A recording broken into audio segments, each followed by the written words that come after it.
Hello and welcome to Turning Point Tactics, the competitive Kill Team 40k podcast, focused on giving you the strategies and tactics to seize initiative every turning point.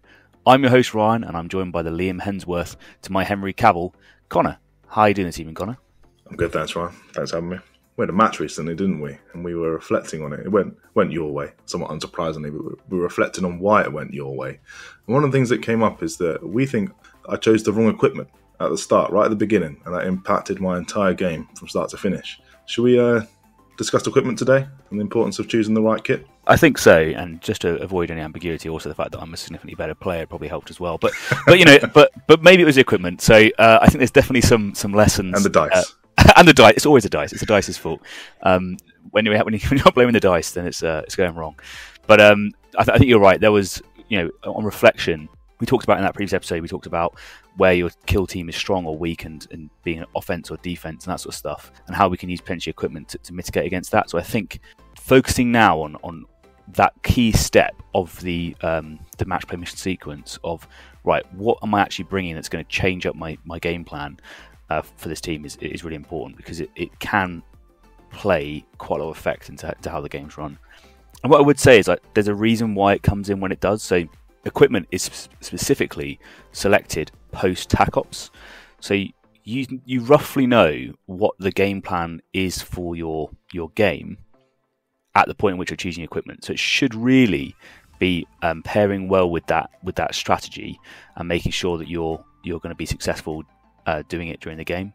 So that's the first question that I'm going to sort of pose to the audience is, when you're selecting your equipment, you need to have a really good think about what is your strategy for this game.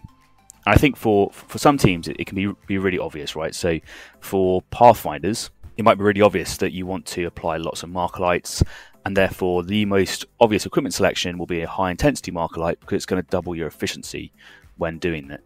But also, as we were talking about, you played with Kroot and you were thinking, maybe my team isn't quite as durable as I wanted them to be, or I could make them more durable, and therefore choosing something like meat might have allowed them to then potentially have a bit more flex. Isn't that right? Yeah, so that meat would just... It's a guaranteed 2 wounds, could be 4 wounds, and it just means that when you've finally injured them, because they're 8 wound models, it's not a bad amount of wounds, they can then revive themselves. They're not back to full health, but they're above that injury breakpoint, and they're basically a versatile model again that can still run around and be as useful as all the other stuff. So I think that's something that I missed at the start, and on reflection I hopefully won't miss it again. And I think that's the most key point there, is because Kroot are so good at taking effectively chip damage but not dying, and with their 8 wounds, just those 2 wounds back usually means that they can go from their 2 wounds remaining to up to, say, 4, and they fight on full effectiveness. But also Kroot have the ability to take trophies and play a lot more aggressive if you want to. So I think you have to really look at how you're playing the mission and try and figure out, right, is this actually going to help me do what I want to do or not? But that's a few examples, but obviously there's more examples when it comes to, say, like TAC Ops.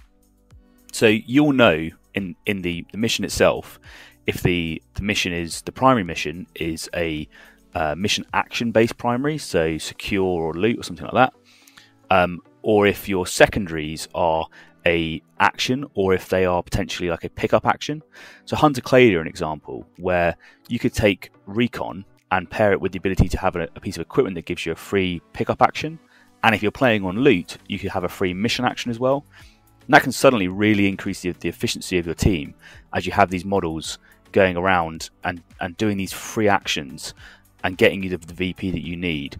So you have to be thinking, right, okay, I've taken recover item and I really want to go collect it with this model. This guy can do a free pickup, and therefore I know I can move over, grab it, and move away, and potentially guarantee myself 2 VP turn 1, which would be really good. So I think that's kind of where it blends in. And you were talking earlier, Connor, weren't you, about how the efficiency of mission actions also is really important on ITD? Yeah, so one of the things on ITD that's different to open board is that all the rooms are close and you physically can't see anyone, and it costs you 1 AP to open the door to get into a room. That can actually be quite punishing for a 2 APL team, and I think that's one of the reasons we're not seeing Pathfinders perform as well as they do on open board, because they're struggling to navigate through these doors to then start playing the way they want to play. And perhaps why elites are a bit better, because they've got that extra APL to get into rooms. So things that provide free mission actions suddenly become a lot more attractive when we're playing ITD than perhaps they were on open board. Yeah, completely agree. And those free mission actions can be so universal in achieving what you want to do. So again, it comes like a little bit of self-assessment of your own team. You've got to look at it and think to yourself, right, where is my team efficient or deficient, and where am I ineffective, and what do I need to try and fill to make this this team more effective in the current moment. So it might be that you're looking at a core rule that your team doesn't have wide access to. And the most common one might be something like indirect. We saw obviously loads of grenades back in the pre-nerf from the data state, because a lot of teams really struggled to deal with getting people out of heavy cover, and the core rule indirect would be able to let you achieve that at range. So that's one of those things where you can go, all right, I don't have this built into my team for whatever reason. I need to think about how I'm going to get it, and then what's going to be the best method of achieving it. And against teams like Harlequins, indirect can be like a really, really good way of getting around their domino field at range, so you can be able to then push forward and get what you want to do done. But there's other core rules that you should probably be looking at. And really what I'd say is, with all of this, is you need to start matching your equipment to the threat on the board as well. So look at your own team and think, what don't I have? And look at your opponent's team and think, what do they have that I need to be able to play around? It might be something as simple as the ability to ignore obscurity. So let's say you're running Intercession and you really want to be able to shoot your Phobos opponent, and you know that they're probably going to be using and abusing obscurity to their advantage. So maybe by taking an Auspex, you can then select their marksman character, and then they know that they have to flip them back to conceal or try and hide them like out of visibility, because it won't be a one-way shooting game for them anymore. They're going to take shots back, and that might really hurt them.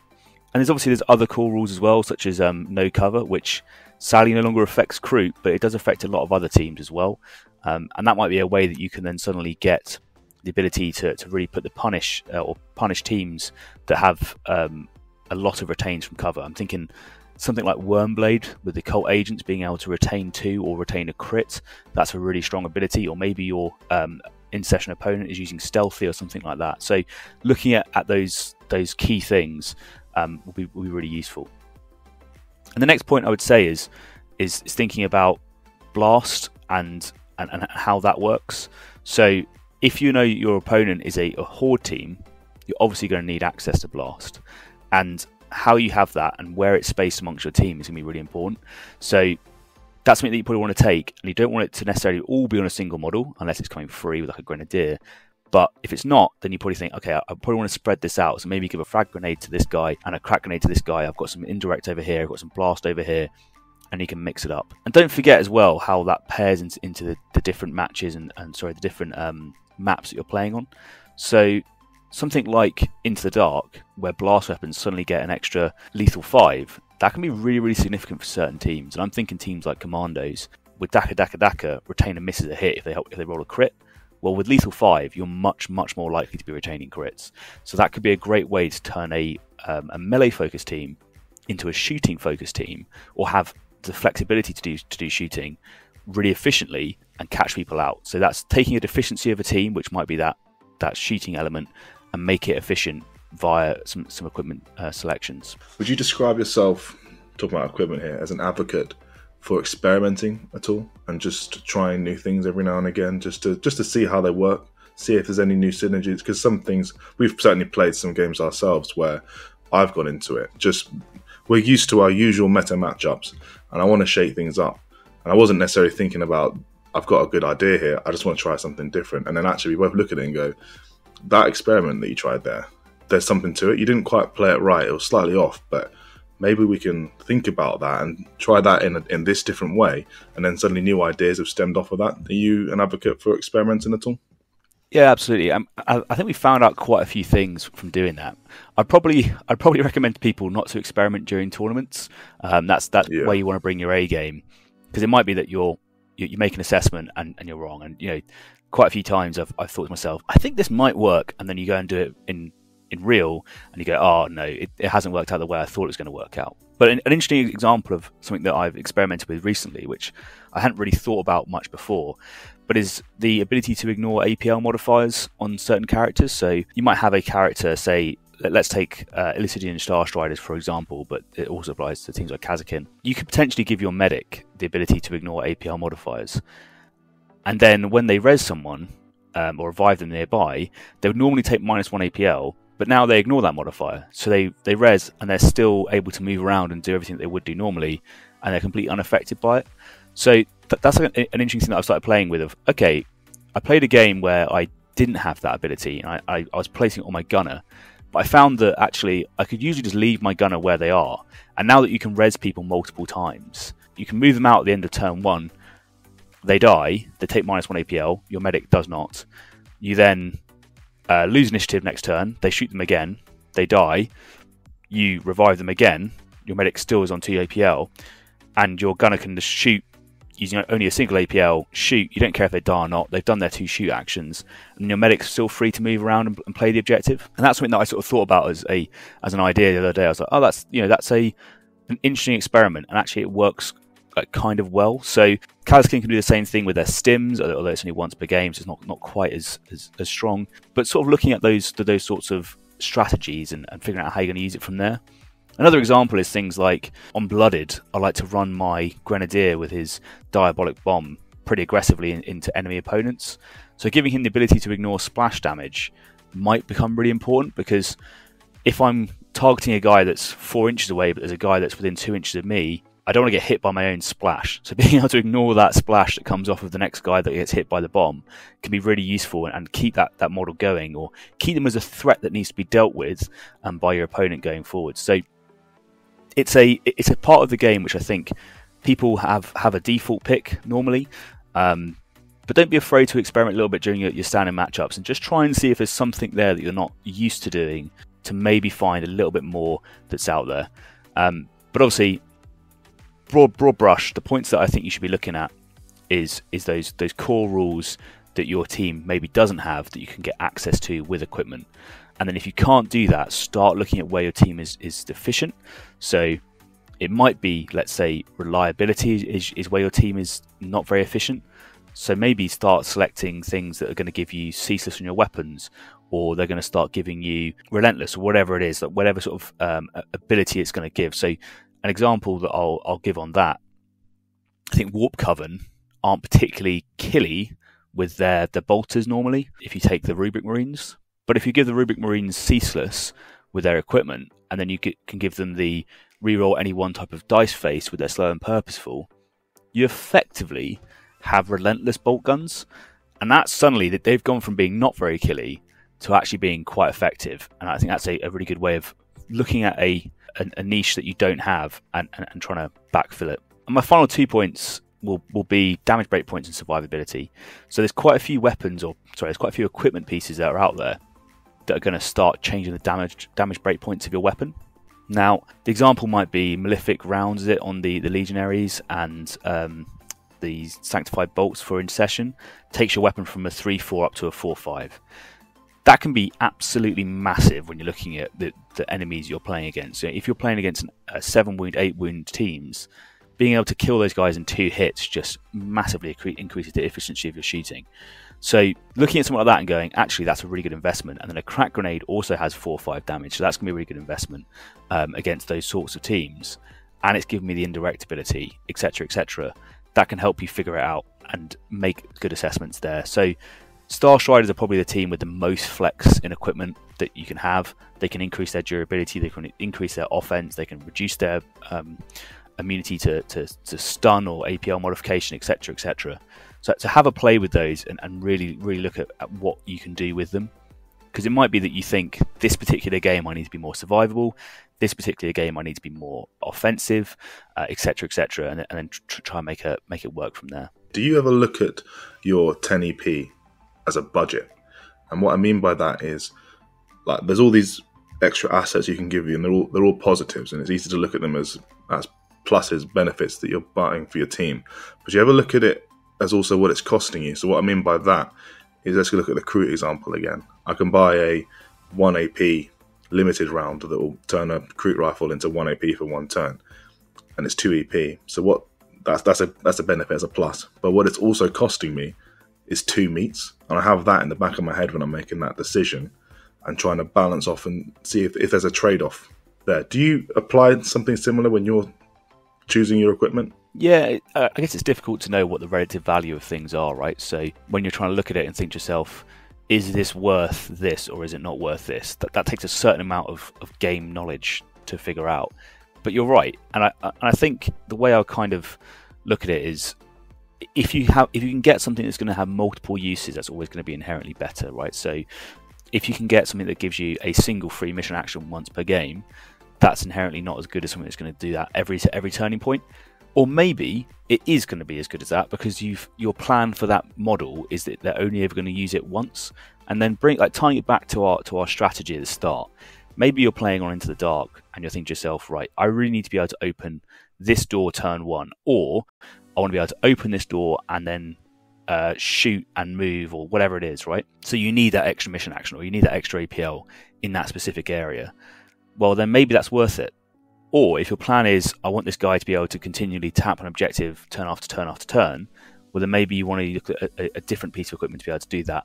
Or know that your opponent's going to do that on a certain objective, and then you take grenades to be able to deny them it. That kind of thing, right? So it all has to tie into that strategy. But yeah, it's hard to know what something's worth necessarily. And if you think to yourself, I'm taking 3 EP for a crack grenade, it's 1 use. But if that 3 EP means that you get a kill, then actually that's quite a good investment if it's removing a model from the board. Whereas potentially if you spent 2 EP on increased damage on your las guns and you don't get a kill, well, does that extra 1 EP make up for it? I think it does, and therefore I would be spending it. But I can see why some people might not think it's worth it, etc., etc. So it's something definitely to look at, and I think you have to be really careful how you're spending that budget to make sure that you get the most out of those 10 equipment points going through. I had one final point that I wanted to talk about on survivability as well. So we've talked about the ability to regenerate health and how important that is. But there's also a bit of survivability which can tie into both offense and defense, and some teams have it, which is the ability to reduce the amount of attacks that people have either nearby you, and that might be in engagement range, that might be within, say, 3 inches, right? So I'm thinking specifically at the moment, Legionary and Blooded. So they both have various trophies. Blooded one works in melee, and Legionary one works in anyone within 3 inches.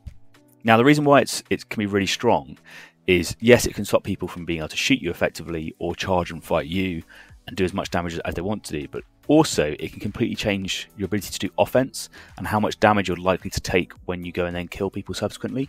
So let's say you take the Enforcer in Blooded and you give him that trophy. If he's now -1 attacks to people nearby, the fact that he's hitting on 4s with a power fist is significantly more effective, because they need crits to be able to block that brutal weapon. And if you're rolling less dice, you're just significantly less likely to roll a crit. So it really helps you then increase your odds of being able to kill models before they can then either parry out your hits or do enough damage to kill you, whatever. So you might find that by being much more efficient in your offense, you also become more survivable. But as I said, you need to have that holistic look at your team and start thinking, right, specifically, where is this team weak? What is it that I need to try and achieve, and what is it that I'm trying to do with it? And that has to play into your strategy. So there's no point taking equipment that's not going to help you do what you want to do. Let's say you're doing breaches into Getapox and you think that the answer is going to be taking loads and loads of stun grenades. Well, taking some equipment, a mix of stims and stuns, to then that doesn't affect your damage breakpoint. It's not playing into a strategy, right? So make sure the strategy works for what you're trying to do. I think it's kind of a short one on equipment, because I don't want to labour on it too much, because it's so faction specific. We could go into an endless debate talking about it. But is there anything else that you want to touch on that, Connor, or do you want to go into some audience questions? No, but I do just want to repeat what you said at the start, because I think it was important. At the equipment selection step, you know the mission, you know the kill zone, you know which board edge you've got, you know your opponent's kill team, and you know what your tac ops are. With that, you've probably come up with some sort of strategy in your head, and your equipment selection step is an opportunity for you to assist with that strategy. I think you said it at the start, but I wanted to repeat it because it's worth remembering. Yeah, I think that's the the key point is you have all the knowledge, make sure you're using it effectively. And if you're taking exactly the same equipment into every single game, mission, map, tac ops, whatever, then you're probably not making the most out of your equipment selection, I don't think. Okay, we actually have a question from one of our Patreons, and clearly they're supporting the podcast, which is, absolutely huge. So we want to make sure that we support their game as much as possible. So we're always going to prioritize any of the questions that we get from a Patreon, because their support means so much to us, and we want to make sure that they feel as supported as we do. So one of the questions that we've got is, do any of the current Pathfinder tac ops exceed the effectiveness of a basic recon deck? So I think this is clearly a great question, I think, for you to take on, because you're clearly a pretty experienced Pathfinder person. So what's your thoughts on this? So yes, he said, do any of the current Pathfinder tac ops? I would go one step further and say all of the Pathfinder tac ops exceed the effectiveness of the basic deck. Unfortunately, we're only allowed to pick one, but I think it's definitely worth selecting one of them. They just they synergize so nicely with the team. So what have we got? Mark targets. Is that the first one? Where you're Marking movements. Marking movements, correct. You're trying to lay down marker lights on half the enemy team, which is almost a staple of what the Pathfinders try and do. Then you have killing blow, which is with half your models on engage. You're trying to kill more enemies than kill more enemies, and it's their wounds that are important, than you lose in return. So if I kill an 8 wound model and lose a 7 wound model, I win that trade. And then the other one is Patient Hunter, I think it is. But in essence, you're trying to capture the mission objective with half your team being on conceal. I forget all the names of them, but all three of them have a place. But as the audience Patreon member has pointed out, Killing Blow is very easy to max out, because they're such a lethal killy side. You're going to find it really easy to put those wounds out. You've got the AP and the rerolls and the reliability to deal the damage that you want to deal. And on the flip side of that, you're only 7 wounds back. So a lot of teams have got more wounds than you. So if you kill one of their models and they only kill one of your models, typically you've won that engagement, as I said before. So you've dealt, 10 wounds if it's an Orc, or 8 wounds if it's an Eldar, and they've only dealt 7 wounds back. It's quite easy to score that, and it's synergizing quite well with just how you'd play naturally. You want to go around killing enemies. You want to be pushing forward onto objectives, and killing enemies is stopping them from doing what they want to do. So it's just an auto include almost for the Pathfinder team.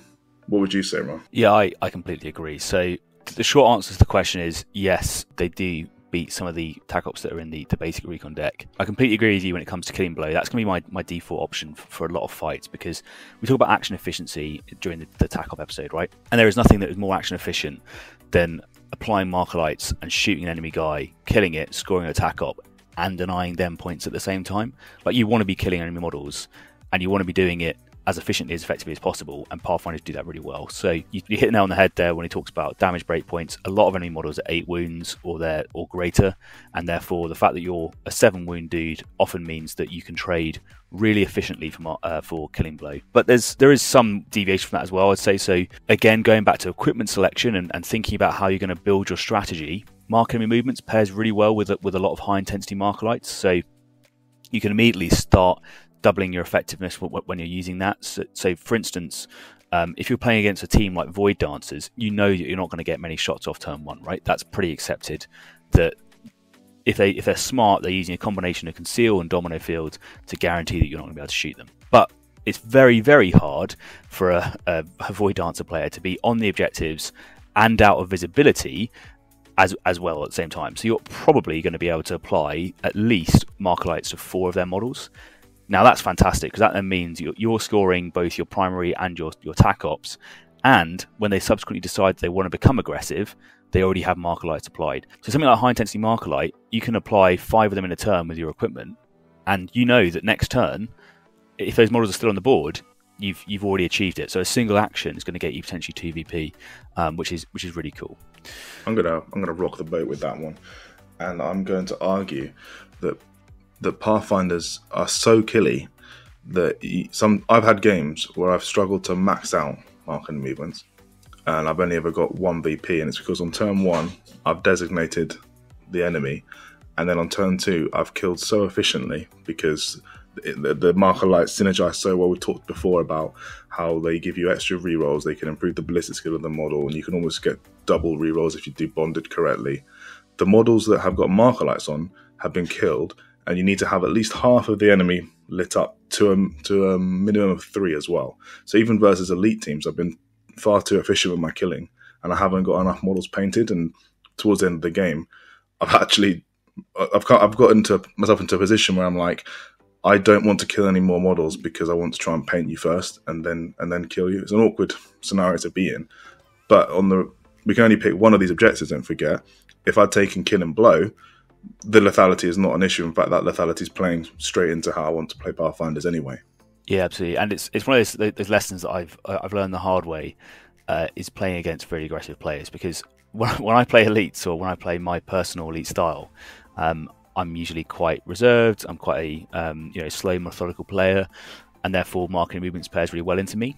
But when playing against a lot of the aggressive players, I found that I have to start removing models, because with elite teams you have to kill them, right? If you leave a guy alive on 1 wound, he's going to move as if he doesn't care, probably uninjured, and still pick up 2 kills. So you have to finish them off. And then it quite regularly I found that I was unable to score my second point on marking movements. I'd probably get it on turn 1 or turn 2 maybe, but I would have killed so efficiently that you end up with sub 3 models on the enemy team, and you can't score it. Or you're trying to leave models alive, which is a really risky business to do against elite teams. I wouldn't necessarily recommend it. So you're right, you definitely need to be careful how you use that, and you have to be aware of what your opponent's playstyle is. And that's why I recommend it against Void Dancers, because I think you're not going to be able to shoot them very effectively on turn 1, and therefore you should be able to apply marker lights to pretty much their whole team. And with there being 8 of them, marker lighting 4 is pretty achievable. And if you're killing, well, if you kill 5 Void Dancers on turn 2, and leave them with or 5 or 6 and leave them with less than 3 without any marker lights on, then you've probably won the game by a landslide anyway, I would suggest.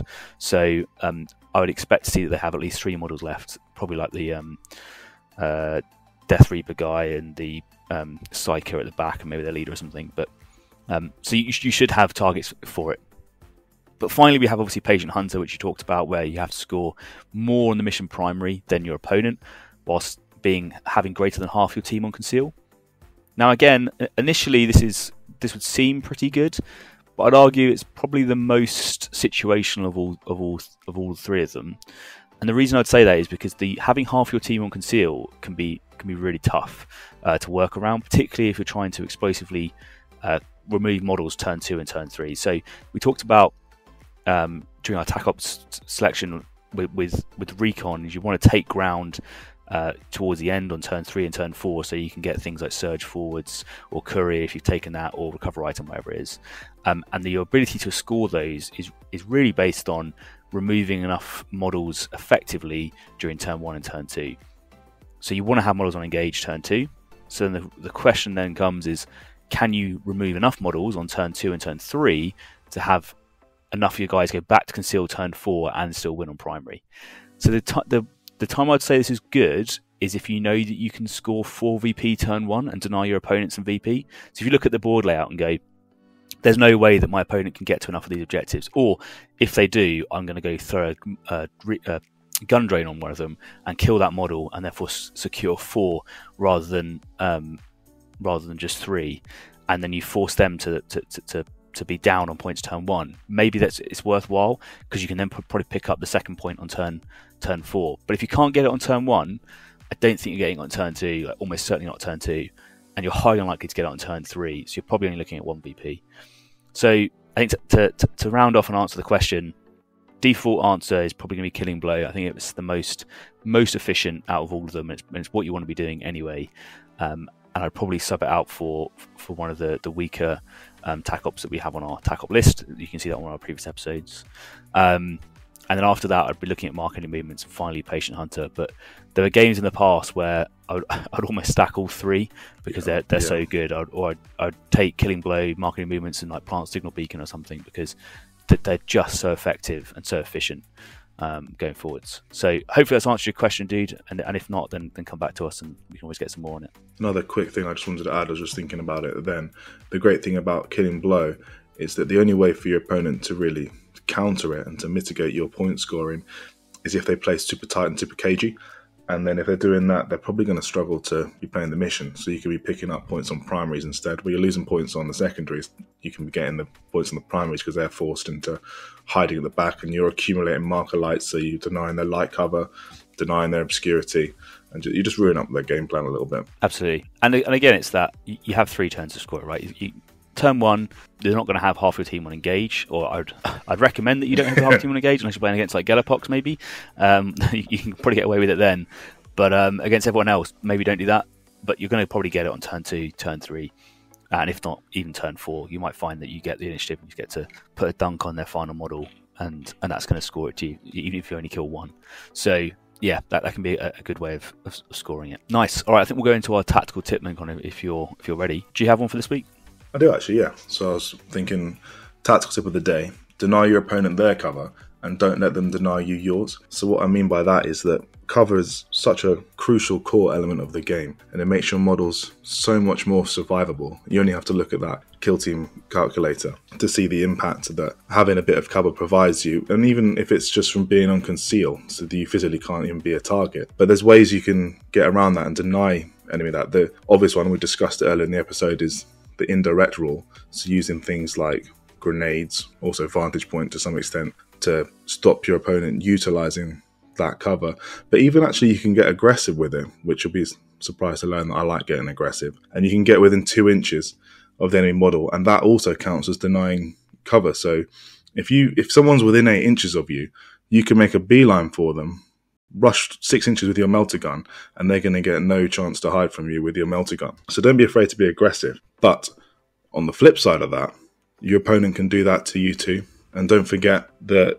So one thing I've done quite often is I've moved my models up thinking that they're safe, pushing them in cover, and suddenly you've popped like a comms buff on one of your guys, moved in 9 inches, he's now within 2 inches of my model, and where I thought I was quite safe on conceal, I'm actually not, and I'm a prime target with no cover retention, which is a real nightmare if you're playing someone like Kroot, but perhaps even if you're playing someone like Genestealer Colts or Pathfinders and Vet Guard, if you've popped the take cover tactic, and it can be a bit of a nightmare. So just have that in the back of your head, that your opponent can try and flank you and move around and deny your cover, but you can do the same to them too. I think that's a really good point. And one of the things that I'll build on it as well is the use of movement shenanigans to make it one way.